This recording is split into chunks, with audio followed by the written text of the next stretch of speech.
Creating a classroom or doing all the artwork for a rich task. This is Primary 3's classroom, so the outside of the classroom is Stirling Castle. Last year when I did it with, I was doing Titanic in Primary 5, and we had the outside of the classroom was Southampton, so right along here was all the buildings of Southampton, and then the door of the ship, so that you were actually boarding the ship. I'll go in and have a look around the walls. So stained glass windows.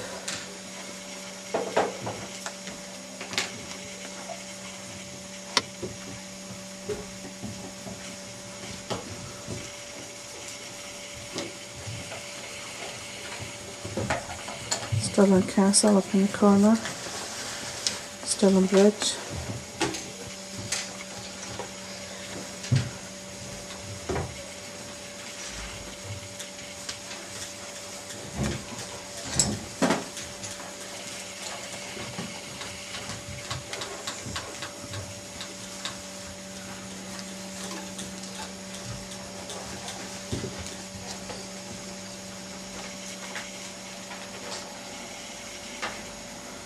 What about the Bruce?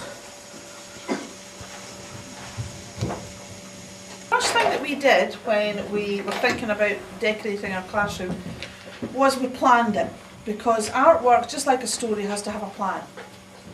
It can't just be in our head because the whole class are part of it, so we need to see what our walls are going to look like.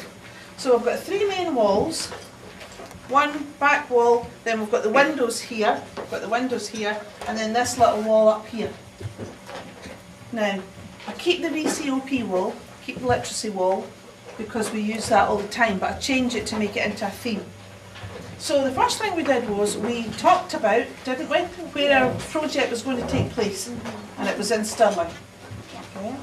And we talked a little bit, so we sort of set the scene, so that we had an idea of what our classroom could look like. We then decided that we would have the hills in the background, and we learned the name of them, which were? The Oakhill Hills. Oakhill Hills, right. Then we had the big rock or the big hill where the Wallace Monument is now, and what was it called? The Abbey Craig. And then the other big rock, what did it have on it?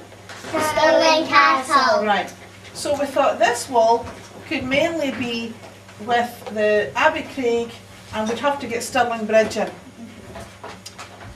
This wall we thought could have the castle up above, looking down on what type of people lived here beside the river. The people of Stirling. Right. Was it the rich people or just the ordinary people? Ordinary The ordinary people. So we talked about how they would grow their own food, so the fields would all look different. And what did they use the river for? To wash, to eat and drink. Right. So the river was really important that we had that in the picture. And it was important in this picture too, wasn't it? Yeah. Because we needed for the bridge to go over it. So we've got the River Forth in both of our pictures. We thought that our VCOP wall, because we had the ordinary people here, then here we would have the rich people, like Robert the Bruce in the castle. So we made our bricks and we kept the VCOP wall. To make it into a theme, we put the little crowns up above it, we thought, to make it into a theme. Then, to go along with the castle, what buildings had glass? The special castles and the churches. Right. So we thought this would be the rich side of the room, so we had all stained glass, and this would be more just the everyday people. Okay. So we had this basic plan of how we were going to fit it all into the classroom. And this was the background for everything. So we got all of this painted, and we kept these up all week. Why did they help you? Or why did we bother to do them? Can you tell? All right. They helped me because they helped me because they helped me see what they helped me plan what I was going to make the shape of. Okay. Okay. Good. Great. Brooke, how did they help you? It helped me what we were going to do and what it was going to look like, and it really, really helped. right? So throughout the week when we were all busy painting all different things, did you keep looking back to this? Yes. Right, and did it help? Yes. Great. What about you, Alana? Okay. Now, we then started to look more at what flowers does Scotland have growing? Oh, thistles. Thistles. So we thought, where do we want the thistles? So where did we want them? We wanted them at Stirling Castle. Right. And we wanted to near Stirling Bridge. Okay, so we wanted, and then some near the bridge. Yeah.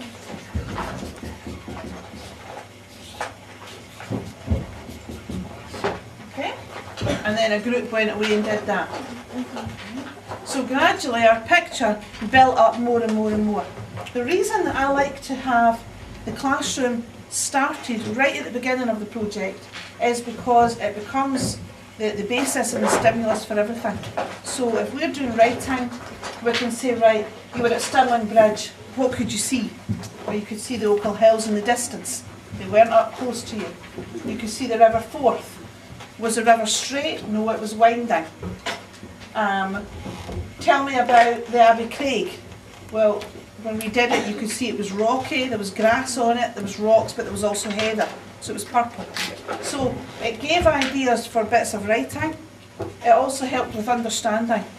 So instead of just trying to picture it all in your head, you could actually look around the room and we could say, right, how would you have felt if you were one of the people living in these little houses? I wish I had some more money so I could afford I'd afford a better house for when the rain came I didn't get wet. Oh, brilliant. Great. So do you think that when you were doing bits of writing or when we were doing lots of talking about it, when you looked up and looked at these pictures, did it help you to think? Yes. Yes? Well, that's why I like to have all the pictures up at the start of the project. Then you just keep adding to them. What about all the words that we put up? What did they help you to do? They helped us to do, like, up there we have like some sentences about what it's like in this time, and we used the words up there and they helped us to write these sentences. Excellent. Great. And when we had our open day, we just needed to look at the wall and it showed us the words what we were to say. Okay. So the wall gave you information like a book would give you information. And when we were doing our parts, if Emma forgot, I would look up there and she would look to me and then I would whisper it to her. Excellent. Great. Now, we'll take you over and we'll have a look at a book that we made about everything that we learned when we're doing art. Yeah. Right, what we've got over here is, we've made a book, which I'll actually take down. And this was to help us focus on everything that we had learned through art. Now, I know timetables, curriculum is so tight that sometimes the thought of taking 3 or 4 days to do all of this artwork, to do the room, you think, I can't fit it all in. But actually it's really, really important because as well as I said it being a stimulus for when they're talking or writing, you can actually, they learn through art. So by the end of the week, we looked at all the things that we had learned and we made a big book, didn't we? Yeah. And it got up to number 90. So I'll just read a few of the things that we learned. Lots of people were farmers. There was a castle called Stirling Castle. The river was called the River Forth. Poor people's clothes were dull or dark colours. We learned how to make a bridge out of sticks. The bridges in those days were made out of wood. The roofs were thatched. The shapes of stones were all different in Stirling Castle. You don't need to use paintbrushes to paint the sky and grass. So that was an art one. So as well as learning new skills and techniques in art, it was also about learning facts about the project. So it's not just a week of art. You can make 3D thistles, there's another art one. Lots of people were poor. Everything is dark when it's close and light when it's far away. So that was a lesson in perspective when we did the Opal Hills. So we learned loads and loads and loads of things. Now, were you surprised that you could learn so much through art? Yay. Right, who thought art was just about having fun and not learning anything, just fun? Right, but it turned out you learned loads and loads. Okay, was it a good way to learn? Yay. Around it, was it a good, what did you like about learning through art rather than writing or reading, just for a wee change? I liked learning through art is because we didn't need to write anything because I usually get tired out writing. So it was a change, a different way to learn. Good, yeah? Well, I like painting because you could learn it. You don't always use paintbrushes for everything. You don't just paint the water blue, you paint it all different colours. Right, so that was a new art technique you learned. Good. Usually in P1 you do writing, but when you get upstairs you get to do like all different kinds of learning, and we did all of this. We did it for 1 week. Though you do it in primary one as well, you probably just forgot. But that's what it's about. Learning is about learning in all different ways so it suits different people. So that just is really to show that it's not an extra thing to be able to fit art in for 3 or 4 days. It actually is a big important part of the project, and then you've got it there to just add to as the project goes on. Okay, right.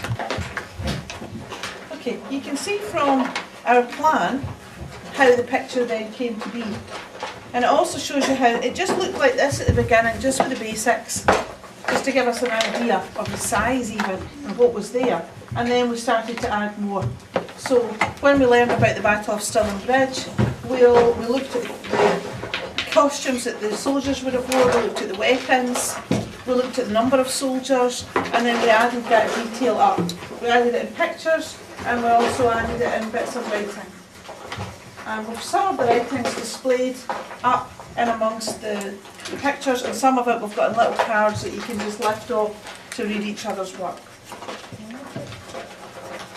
We tried to do the art side of it. We looked at textures, and we looked at how the hills would be a different texture than the grass, would be a different texture than the sky. So we did some sponging, we did some painting, some printing, some wax resist up in the castle, that's wax resist. And then we made our 3D thistles, which we just put wire on the back of so that it came out from the wall. Because a picture should have a foreground, a middle ground and a background if you want to make it look as if it's coming out at you like 3D. So we've got the foreground, that's right in front of you, is the thistles that come out. We've got the middle ground, is where the bridge is and the people, and then the background is the hills. So if you always have 3 levels in a picture in a landscape, then that makes it look as if it's coming out of the wall at you. We then just began to add more and more to it, so we've got our coats of arms up here. And if you have a look round the wall, you can see we've got Stirling Castle. And we made it Stirling Castle as it was in the time of the Wars of Independence, so it looked different than it does now. When we added the little houses over here at the river, that gave us a chance to focus on village life. So we looked at the clothes that the everyday people would wear. We looked at the fact that they used the river for so many things, it was a lifeline. We also looked at why the little houses were situated where they were, because they were right beside the river for people to use. Then we found out about the great William Wallace, so we've added him. And we looked at different textures and different materials to use to make him. We've got some other 3D things like our banners that stick out from the wall there. And our flags for the king. And then we've got Robert the Bruce over in this corner. So all these things just began to get added. We've also got banners up at the blackboard here.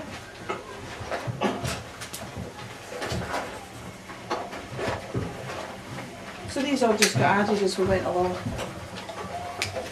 Now the one thing sometimes people say to me is, oh but you like art or you're very arty.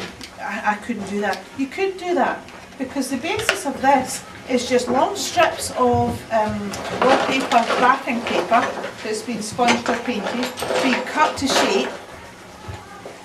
The children have done all the little figures. Children did the bridge. You know, it's their work, it's their classroom. William Wallace, I did an outline for them, same with Robert the Bruce, because we weren't doing a lesson on scaling up of a picture. The lesson was about different textures.